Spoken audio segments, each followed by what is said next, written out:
everybody's working those tires really hard. It's super cold and tire temperature. Townsend's going to take a couple laps. You know somebody's going to have lockup in the first corner. It's an all Ganassi front row. The bright blue car is Felix Rosenqvist. The orange and blue is Scott Dixon. The pink machine behind is Jack Harvey, and then teenage sensation Colton Herta. This is the Grand Prix of Indianapolis. Let's go, and Jack Harvey with a great start of the inside. Tucks into second. Dixon's back to third already. Now Harvey going around the outside of Rosenqvist. Dixon tucks back on the inside. We're hearing Alexander Rossi's in trouble. There's slight contact midfield. But Jack Harvey with a super start. The pole sitter Rosenqvist leads the way. Rossi is getting shuffled back big time. That looks like Bourdais went off into the grass further back. He was caught out outside. Maybe it's Zach Veach. They're similar colored paint schemes. Bourdais in that Geico car, but Rosenqvist jumped everyone, and now Dixon wants to have a go at Harvey. Big start by Harvey, jumped up to second place, but we got to see what's going on with Rossi. He has a major issue. He's off song. He's been hit. His car's damaged. Look, it won't drive straight. Looks like rear damage the way he's counter steering down the back straightaway here. Big vibration. This is the winner of the 100th running of the Indianapolis 500 and the most recent winner in the series at Long Beach. Oh, he's got major damage. The rear toe link is bent, so that wheel is just flopping around, and that's going to be a long change, Marty. And they just asked him, can you even make it back? He said, I can make it back. And they said, who was it? He said it was a teammate to make it worse. You hear Rob Edwards on the radio. It was Zach Veach that made contact with Alexander Rossi. This is a penalty of starting in the back of the field. And look at the action continuing on lap 2. Jack Harvey driving defensively, keeping Scott Dixon, the 5-time series champion, behind. All the while, the pole sitter Rosenqvist is skipping away. Harvey just needs to settle in here now. You have tire temperature. You have P2 on the racetrack. I know it's Scott Dixon back there, but focus forward and settle in. He's on the push to pass. He's got a nice run off the corner. This is a fairly short straightaway, but Harvey doesn't defend this time, but it's a really short brake zone. You got to just about be side by side to make that happen. Let's take a look here from Veach. We have an onboard, so we're going to see. Oh, he didn't get hit by Veach. He got hit by Pato O'Ward. So Pato O'Ward, it wasn't his teammate Veach, and then Veach had his own issue down at turn 2. We understand that Pato O'Ward will get a drive-through penalty for avoidable contact. Seems like a reasonable call based on the situation, and I wonder if Pato just thought everybody was going a little early. It looks like it. He had a pull out of line. We saw that at Barber earlier this year. This is disastrous for Rossi. He dominated Long Beach, just absolutely mopped the field with everybody, as we see one of the Piggott is trying to make a move on Pagenaud, and he's inside. It's tight right there, and he pulls it off. That's a great move. That's a great move. I'm wondering if any of these guys anticipated this rain coming and have kind of gone to a hybrid rain setup, stood up the cambers and toes a little bit, tried to get ready for this to come, because if it comes, look at it, there we go. Marcus Ericsson. Turn 14, the last turn on this track. He's gone skidding across the grass and into the wall. You're right there, bud. That's a big hit. Yeah, it's a fast corner onto the front straightaway. Yeah, I'm okay. It's a flat-out corner. That's a big hit. We've seen moments. Alexander Rossi in practice. Scott Dixon, we've seen moments of guys getting loose there, and I can only wonder if just a tickle of moisture made the difference there to put Ericsson into the wall. So this is the last corner. He just got loose right away. Lost it all the way across the grass, all the way across the speedway. Field packed up, and the wounded car of Marcus Ericsson, as you saw, back on pit lane, and we go back racing. It's time to bring the action at the Brickyard. Felix Rosenqvist leads the way. Jack Harvey defends from Scott Dixon, but he may not have a choice as Dixon blows by into second place. Dixon might get the lead.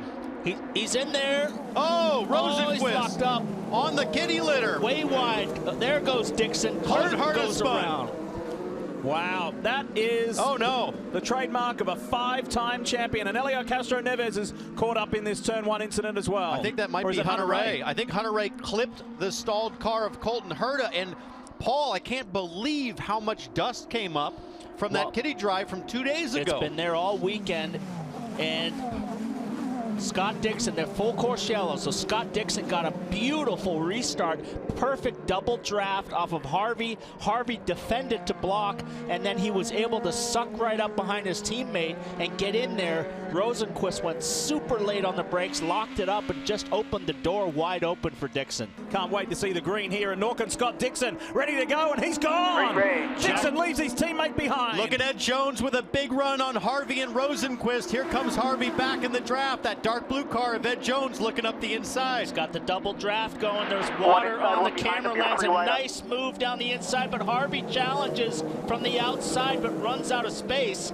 And Rosenquist falls back to fourth. Everybody tiptoeing down there with a little bit of moisture starting to fall. It's going to get heavier. We expect rain in the next hour. Look at Pagenaud. Here comes the two-time winner, Simon Pagenaud, in that day glow car. And so too, Takuma Sato in the MyJack entry. He's up in the mix. Oh, this is Graham Rahal looking big. 3 wide. Good job. Good work, Graham Rahal. Spencer Pickett's in there as well. And guys, just got a note from race control. James Hinchcliffe will get a drive-through for avoidable contact with Ryan Hunter-Reay. That's a pretty straightforward call. A tough day for the Schmidt-Peterson team. Bigger drops on the camera lens, so the rain is starting to fall. These guys are slipping and sliding. Tires are not up to temp. There's Rossi back there, but he's several laps down. And if I'm Scott Dixon, I'm going to look in my mirror and think, I don't want any part of the action. Here comes Hinchcliffe to pit lane to serve his penalty. I don't think Dixon wants to do anything except check out away from all the chaos that's starting to develop back there. Got a run right here on Pagenaud. Watch for the pop out. Ed Jones has gained ground on race leader Scott Dixon. Spencer Piggott on the inside of Simon Pagenaud. There's Will Power making a move on Sebastian Bourdais. Will Power's not making any moves. He's gone from 6th, and he's falling all the way back now to... Santino Ferrucci, the American rookie. Clear. Trying to get through. He's getting slick. He's on the push to pass. Everybody loose through that fast chicane. You can see Powers on the button. Here comes Castro Neves. And now Castro Neves will challenge his teammate. From sports cars to IndyCar for the next 3 weekends for Helio Castro Neves as he begins his search of a 4th Indianapolis 500 win. Think about this. Will Power started in the Fast 6, and now he's going to have his teammate right here who started 16th all over the back of him. Power is loose. He is sliding everywhere around this track. Marty? Hey, Lee, you guys have mentioned it. You see the raindrops on our cameras and also the lenses of these onboard cameras as well for these cars. It is raining. I would describe it as hard enough for an umbrella, but clearly not hard enough on the racetrack for rain tires quite yet. So how do you manage that, Townsend, knowing there's heavier rain coming as someone goes off the track? Right there, Takuma Sato off the track, knowing the heavier rain's coming, and those rain tires are coming as well. How do you manage it right now? Will's coming inside. That grass is clear. The grass is wet. He nearly lost it getting back on the track, but this track right now is getting treacherous, Townsend. Well, all these guys know you cannot put rain tires on until you start to see some spray. If you put them on too early, you will destroy the soft treads of the rain tire, and then you'll be nowhere once it actually goes full wet. Santino Ferrucci on Will Power. What a move from the rookie. 2 abreast through the chicane. Fantastic battle up front, guys. Will Power, you hear him on pit road as Scott Dixon tries to hold on to the lead. It's been a struggle for Power, but that battle up front is fantastically. Dixon, pit lane, and all on pit lane and Pagenaud. 3 different teams, 3 very different drivers and personalities having a phenomenal scrap at the front of this race. Pressure's on for the pit crews. The 2 biggest teams, Ganassi and Penske, versus one of the smallest teams. The Meyer Shank car is there first. You see Simon Pagenaud, Jack Harvey on pit road there as well. Simon Pagenaud coming down pit road. He was fantastic at the end of that run, quicker than all the cars in front of him. He wanted no changes. You see those red tires going on. Scott Dixon said the reason he lost so much of his gap, the rear tires went away so hard. And here's the race off pit road. Dixon will be able to keep the spot in the lead, but Simon Pagenaud jumps from 3rd to 2nd. Going to be very slick on these new tires, and the rain still coming down too. How about Team Penske? There was a little bobble on the left rear, but they still beat out Jack Harvey. So huge day for Pagenaud, still developing. And now Harvey's going to come under fire from, I think that's Max Chilton. Look at the experience of these guys out front. Series champions right here, and they're gapping Harvey on cold tires as Chilton now is getting a run on Harvey. Will Harvey defend? He does down the inside. He blocks the inside. Looking around the outside here. A couple of Brits here at the Indianapolis Motor Speedway going at it. Former F1 driver Max Chilton. That's about to change, though, because you can tell it is getting more and more wet on that track. And those slick lap times are going to fall off quickly if the moisture continues to come. Kelly? And when Kanaan first put on those wet tires, they told him to take care of them until more water was on the track. Well, now Elio Castroneves there in the yellow Pennzoil car, the second one to follow that lead. He's now on wets. Well, you could hear him when he got off the pit lane speed limiter there. That really lit it up. You could hear the wheels spinning. Oh, and he spun! Elio spun on pit exit.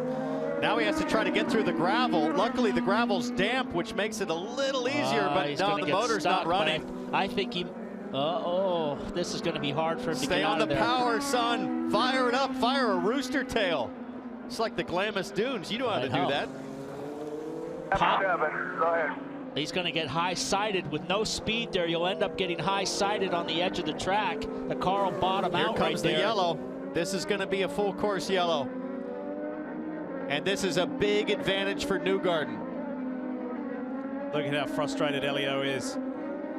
You could hear the wheels spinning as he got off the pit lane speed limiter, and as soon as he turned out of pit lane on pit exit, it just went broadside on him. As he comes to the pit, so they're not going to wait for a yellow. They're all coming now.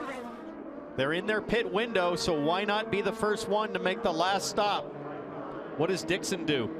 All right, I'm in. No yellow yet. Taking Western Drive. It's not wet yet. It's not wet enough yet, but it could come. I think we're... Right now, Dixon's got wet. We've got drive. Whatever you guys want. Oh, Andretti is coming in. He's going to change to rain tires. Patricio Ward from second. He's got primary blacks. The rain still coming. As you heard, the general consensus is it's still not quite wet enough yet, Marty. A call that could win or lose the race as Joseph Newgarden and Scott Dixon almost make contact leaving. Newgarden said, I still think it's dry enough for slicks. They went with the red slicks. Scott Dixon at the front end of pit road. They went with rain tires as it starts to rain harder. Newgarden, the championship leader on slicks, Kelly. Well, Marty, we saw Jack Harvey as well on a congested pit road. He came in, he put on the wet rain tires, and now Ed Jones following suit. Another one going to those Firestone rain tires. Bourdais goes for slick. So, another fire for Rosenquist. They must have a problem with the fuel rig there, because that's a big one. And if the track wasn't wet enough, his rear tires will be now after all the fire extinguisher fluid, and there's still a flame going to burn off on the driver's right. So race control leaving Castroneves out as we look at the fire that's again. a big fire. So there's something, fire right out of the nozzle right there. So they need to fix that, change the hose or something. But now the pit stops are done. But that's 2 in a row as we look at Harvey going for rain tires. It was here. close. It was close with Chilton. Check this out. Whoa, right across the front of Jack Harvey. We've got a mixed bag, guys, of guys that went with rains and guys that went with slicks. You could really feel the indecision in Tim Cindric's voice. Yeah. He knew that this was a complete crapshoot. Do you go for slicks or wets? Either side of this can be hung out to dry as Castroneves gets going finally. Here's the thing, when you're running and you're going, now you're on cold tires. When you got hot tires and it's wet, you can manage. But now that it's gone yellow, it's going to give the track that opportunity to get wet. As we see Castroneves come out on the slicks, gassed it and just looped it right into the grass, and then he got it stuck. He was on cold rain tires. Here's the problem though, Paul, is if you're on wets right now and it doesn't start to rain, those things are gonna burn up in a hurry. I'd give it 2 or 3 laps before everybody's really sliding around. You can see the rain lightly coming. Is it enough though for rain tires? There comes Pagenaud, looks like that's Graham Rahal. So all these guys on slicks are knowing now that really couldn't make the gamble. It's not gonna work. And Scott Dixon's gonna go to the front. So James Hinchcliffe, Sebastian Bourdais, Santino Ferrucci, all coming in. Bourdais debated it just a moment ago. They decided on slicks. They guessed wrong. So here's Ferrucci coming in, going off the Firestone slick tires to the treaded rain tires. Marty. Graham Ray Hall among those putting on the rain tires as well, and he was one of the holdouts saying, hey, I think slicks will still work, and sure enough, the rain has let up just a little bit. Also, championship leader Joseph Newgarden here on pit road with the rain tires. They had a tire that got away from them, and also his teammate Simon Pagenaud had trouble leaving his stall. Newgarden will lose a ton of spots here going to the rain tires. I think that tire rolling away was Newgarden, so they're going to get a penalty for that as well. Pagenaud had to check up to avoid hitting it, and Pagenaud lucked out that he was still able to come out in front of the queue. This is the overhead shot. Watch this, guys. That tire just started rolling away right there, and that's going to be a drive-through penalty for Newgarden. So from the lead, now bad strategy call on tires, and now a penalty to go with it. As that Joseph Newgarden has been sent to the rear of the field for that loose tire. And yet again, Scott Dixon's taken off. Check out the third car in view. That's Spencer Pigot from Ed Carpenter Racing. He'll be chasing Jack Harvey down the front straight, looking for an inside line. He's in the draft, in the mist. Dixon's gone, and Harvey's able to hang on to second. But here comes Ed Jones around the outside. Harvey sends it deep into one. The visibility was 0 on the front stretch as Jones gets pushed a little wide, and that was Matthias Leist making a move. Pagenaud, keep an eye on that bright yellow Menard Chevrolet. And someone needs to remind Simon Pagenaud, as he runs right now, he would be 5 positions up in the championship into the top 6, which would be huge. Simon Pagenaud, a lot of experience in the rain. Ed Jones grew up in Dubai. He doesn't have a lot of experience out in the desert in the Middle East, as Pagenaud looks on the outside but runs out of room. But ahead of them, Leist and Pigot. Leist went around the outside of Spencer Pigot. Everybody fighting for traction. Now you see the big rooster tail on the front stretch, but this infield section doesn't have that new sealant. The water is absorbing into the track. Now they're on that sealant. It gets pretty slick down here in the brake zone. A lot of guys were locking up right Pigot there. Jones, turn 12. Pagenaud's going to be the big winner here. He goes around the outside of Spencer Pigot. Can he pull it off? Yes, he can. Alternate line around the outside seemed to work pretty good right there. Careful here as you come up onto the banking and up onto that sealer and all the spray. Wild stuff down the front straightaway. Pigot's under attack again. Dixon put almost 3 seconds on Jack Harvey. Inside goes Pagenaud. I think if he gets clean air now, Pagenaud's going to catch up. Simon Pagenaud passed a bunch of cars that lap. We've been waiting for the big weekend for Simon Pagenaud, and it's come to him now. And he wanted to stay on slicks and try to pull a gap. He might have a good chance of finishing second. It'll be a tough haul to pull in Dixon from there. You're about a second quicker than anybody on the track. That's the voice of Kyle Moyer to Simon Pagenaud. Just keep in mind, there's only ever been 2 drivers to win an IndyCar race on this Indy Grand Prix circuit. One is Will Power. Power's not in the mix today. He's way down the order. The other one is the man in the yellow Menard Chevrolet, Simon Pagenaud, a 2-time winner. I just looked at the monitors to see if Kyle Moyer was giving it straight to Pagenaud and not just giving him optimistic information. And it is true. Pagenaud a second quicker than Scott Dixon. There's 14 laps left. Pagenaud's only 6 seconds behind the leader. If he can get by and resume that pace, there's a chance that Pagenaud could haul in Scott Dixon. And we're getting right on the fringe, guys. Either 85 laps or 2 hours, whichever comes first. There is a 2-hour race time limit. Look at the guys cooling their tires now. It's exactly like what we were talking about earlier. Dry line forming. They're looking for water on the front stretch to try to cool off the rain tires. The rain tires getting hot through these sections on the backside. Pagenaud very experienced in the rain. So many times he's raced at Le Mans in the middle of the night in the Peugeot and other endurance cars he's driven. A lot of time in the rain in Europe growing up, and he is closing down on Matthias Leist. The only thing working against Pagenaud right now is he only has 15 seconds of push to pass left. The cars in front of him, 58, 68, 54 seconds. You talk to some of the veterans of the sport who employed Simon Pagenaud when he was younger, like Gilles de Ferran, Duncan Dayton, Derek Walker. Ask him the question, why did you pick Pagenaud? in addition to being fast, they said he's smart. And he's smart on the racetrack. You could see Pagenaud experimenting. He's the first one to try to work the apex curves in that left, right, left section. So I see a lot of experimentation, which is what you have to do in these variable conditions to figure out, be the first one to find the grip. You guys mentioned the tough start of the season for Simon Pagenaud. He knows, yes, there is pressure. There's 271 points available in really the next 4 races for these race teams. But he told me that pressure doesn't really apply so much to him, because he said, I know what I can do. I know I can still run in these races. We just had bad luck this year, especially in qualifying, and he is gaining on Matthias Lace. You can visibly see it, Kelly. Yeah, the team has told Matthias Lace that he can change the mapping now that the rain has lessened a little bit, but PT hit it on the head earlier when he said they have been struggling all weekend. Matthias Lace and his teammate Tony Kanaan, they've thrown everything they can at these cars to try to make them better. And when I saw him before warm-up, he wasn't terribly optimistic about it, but he said, look, we're just trying a new package we've never used in a race before, hoping we can learn something to move forward. And with this rain now, they're staring down a podium finish. All right, here's the team radio moments ago. Do what you can to keep the tires wet because the rain has stopped right now. And there you heard the report, and I can confirm that down here on pit road. We've put away our umbrella for the time being. 12 laps to go, Paul. If somebody were to risk it in pit and put slicks on, they could make some quick work, but you're going to lose about 35 seconds on pit lane, and it's still wet in areas. As you see your Honda on the move update, and it's Matthias Lace, 18 positions. Marco Andretti up 10 in a Honda. Piggott, Hinchcliffe, and Veach, so those are the big movers. Watch Simon Pagenaud on the brakes down at turn 1 here. If it gets a good run on him here, he's monster on the brakes.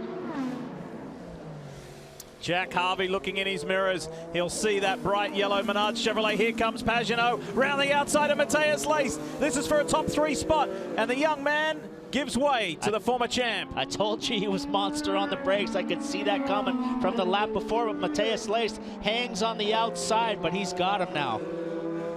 In all of the craziness we've witnessed today, there's also been some very respectful driving. Good, clean, professional driving. With 11 laps to go, Scott Dixon and Mike Hall should be getting a little nervous. If Pagenaud can clear Harvey, he's got a shot at the win. It's been intense at the front, but it's also been intense all through the field. This is the pole sitter, Felix Rosenqvist, and fellow rookie Santino Ferrucci, wheel-to-wheel contact. Outside, still there. Ferrucci says, Rosenqvist says, I'm coming through. And then Santino sees his teammate at Dale Coyne Racing go by. That Sebastian Bourdais gives him a slap and then runs wide. He's getting body checked by everybody on every side, but he got back by his teammate. It's hockey season. Yeah. Stanley Cup playoffs. Western Conference Finals, game 1 tonight at 8 here on NBC. Pagenaud feels has got a chance. Harvey has run wide several times over the last 2 laps. Look at the power down right here as he comes on this corner. He's so good, so he's pulling a gap right there, but this is the closest Pagenaud's been right here, but he has no push to pass. 6 to go. Now Pagenaud's on the button. 3 seconds left. He used about half a second. Well, there it is, 2 seconds. Now Pagenaud's out. That's it. No more push to pass. Deep on the brakes, deep on the brakes. Wow. All clear. Pagenaud knew that was his last little bit. That could be his only chance, and he took it. He was so good. Superstar, just good laps now. Catch back up to Dixie. He's starting to use his overtake to get away from you. Look at the gap. Kyle Moyer says, all right, superstar, now concentrate on chasing down that gap to Dixon. I don't care how much push to pass you have. You're not going to find 2 seconds a lap. He's there. Look out, because he's right there now. When they cross the line this time by, as Pagenaud is as close as he's ever been to Dixon, it will be 3 laps to go. Just under 7.5 miles of racing on what has been a fabulous day in the Indy Grand Prix. Who's going to win it? Will Dixon get his first one here on this road course? You saw Dixie really sucks back in the straight in turn 4. The brakes, he pops out and takes a look. He's not close enough. Dixon was on push to pass on the straight. Pagenaud was out, so he's got to be closer getting off the last corner. You heard Kyle Moyer there say maybe a not so complimentary description of Dixon in the final chicane. Look at Pagenaud there. The speed difference through that right-hander. Get the feeling Dixon's picked it up a little bit though now. just keep in mind, guys, the second run of the day, Scott Dixon really struggled at the end of the run with the rear tires going off. Granted, that was on the primary tires earlier in the race. This is on rain tires, but Dixon has struggled with rear grip at the end of these runs. I wonder if Pagenaud's going to send it down into one like he did on Harvey. Well, it was a good practice run, wasn't it? It really was a good rehearsal. He's got nothing to lose right now but to send it. He needs a win in the worst way to get a shot in the arm to get that confidence back. And he knows that Dixon is probably leading the points. He is by now. Dixon, as he runs right now, would lead the championship, and nobody likes to get the most points possible, you know, more than Scott Dixon, because if there's a situation in turn one, Dixon might just avoid the contact. We haven't forgotten about Jack Harvey in third, heading for Meyer Shank's first IndyCar podium in just 2 laps time. That's a good That's a good gap right there. He was able to close that gap on Harvey. Let's see if he can do it. He takes a look. Not quite close enough. Yeah. Dixon is better on the brakes than Harvey is, but this is going to be all down to the last lap. Dixon with a big slide right there, exiting the left-hander. Protecting the inside now. He didn't go all the way out to the curb. Maybe Pagenaud's going to send it on the back straight in the brake zone. Oh, little twitch there from Dixon. All over the curbs. 2 seasoned veterans going at it for the win in the Indy Grand Prix. 2016 champion Simon Pagenaud. Oh, and Dixon, He a little runs wide there. He ran wide. They touch. Easy. Pagenaud. Oh, the outside. He got him. Unbelievable. Clear. Good This job. has been an incredible comeback from Simon Pagenaud. Dixon still has 13 seconds if he can stay close and push the pass, but Pagenaud just found a huge gap. He's gone. He was furious Dixon. that they didn't pit at a different time, but it doesn't matter. He's found the lead of this race with about 1 1/4 laps to go. I don't think this thing's over yet. He's I got don't think pushed this to is pass, over. but look at, he's taken off. He's gone already. Next time Pagenaud sees this, the checkered flag will be out. Pagenaud with the left rear in the wet at 130 miles an hour, and I don't think Dixon has a chance now. This is incredible. 1 second already. Pagenaud won, driving for Sam Schmidt and Rick Peterson in the first year back in 2014. And then he won again for Roger Penske in 2016, the year he won the championship. Penske has been nowhere this weekend in terms of performance, and this win today will fall all in the hands of this driver's ability to drive this car in the wet and his tenacity to get another win. In the background, Jack Harvey in the Meyer Shank Honda. Phenomenal performance all weekend long. He's on target to finish where he started in third.